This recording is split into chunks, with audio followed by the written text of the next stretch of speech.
नमस्कार. आज आपण करूयात मस्तपैकी ओली भेळ, म्हणजेच चाटचा प्रकार. पाणीपुरी, रगडा पॅटीस, भेळ हे सगळे चाटचे प्रकार. त्यातली आता आपण आज करतोय ओली भेळ. त्याकरता आपण आधी गोड पाणी आणि तिखट पाणी करून घेऊ भेळीकरता. ही चिंच मी भिजत घातली आहे, ती मिक्सरमधनं काढते. मिक्सरमध्ये घालून त्यात गूळ घालायचा आहे, म्हणजे आपली आंबट गोड चटणी तयार होईल. ही मी वाटून घेतली चिंच, त्यात थोडंसं पाणी घातलं आणि आता हलवून घेऊया.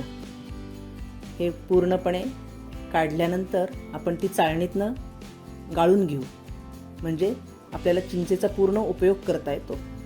चिंचेचा फक्त चोथाच राहतो, बाकी सगळी चिंच आपली वापरली जाते. आणि ह्यात तुम्ही खजूर किंवा साखरसुद्धा घालू शकता. त्याच्यामुळे चिंचेची चटणी आंबट गोड अशी छान होईल. ही पूर्ण चिंच बघा मी गाळून घेतलं आहे. हे पाणी रंग पण छान आला आहे चिंचेच्या. काळी चिंच नव्हती, त्याच्यामुळे हा रंग अगदी छान आला आहे. त्यात आता आपण तिखट आणि मीठ, बस एवढंच घालायचं आहे. तुम्ही चाट मसाला घातला तर उपासाच्या वेळेस वगैरे ती वापरता येत नाही. जर तुम्ही करून ठेवली तर बटाटे वड्याला वगैरे ही चटणी वापरता येते. आता आपण तिखट चटणी करून घेऊ. हे पुदिना आणि कोथिंबीर मी स्वच्छ चाळणीमध्ये धुवून घेतले आणि आता ती मिक्सरमध्ये आपण घालू. कोथिंबीर आणि पुदिना, त्यात आम्ही 10-12 मिरच्या घातल्या, चाट मसाला घातला आणि मीठ घातले आणि थोडेसे बर्फाचे तुकडे चटणीचा रंग हिरवा राहण्याकरता बर्फाचे तुकडे घातले. ही आपली चटणी वाटून तयार आहे. बघा छान असा हिरवा रंग आला आहे चटणीचा. चटणी आपली तयार झाली. ही मी आता बाउलमध्ये काढून घेते. आता आपल्याला करायची भेळ, मस्तपैकी ओली भेळ. हे मी आता पातेलीमध्ये चुरमुरे घालते. त्यात आपल्याला फरसाण घालायचे. सगळं मिक्स फरसाण घाला, कुठलंही चालतं फरसाण. नंतर त्यात तिखट घालायचं. हिरवी चटणी आपण जी केली आहे पुदिन्याची ती घालायची. कांदा, टोमॅटो, कोथिंबीर हे तर पाहिजेच भेळीला. त्याच्यामुळे कांदा आणि टोमॅटो, कोथिंबीर हे सगळं घालून घेतलं आहे.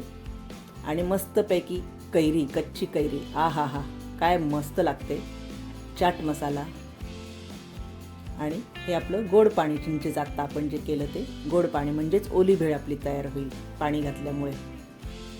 हे आता मस्त हलवून घ्यायची आहे. आपली भेळ तयार झाली आहे. तशी तर पटपट झटपट अशी होणारी ही ओली भेळ.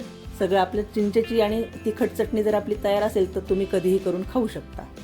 हे आम्ही डिशमध्ये काढून घेतली भेळ. त्याच्यावर मस्तपैकी कोथिंबीर, कच्ची कैरी आणि बारीक शेव घालून छान पैकी आस्वाद घ्यायचा भेळीचा. हा काय लागते चटकदार भेळ, मस्तच.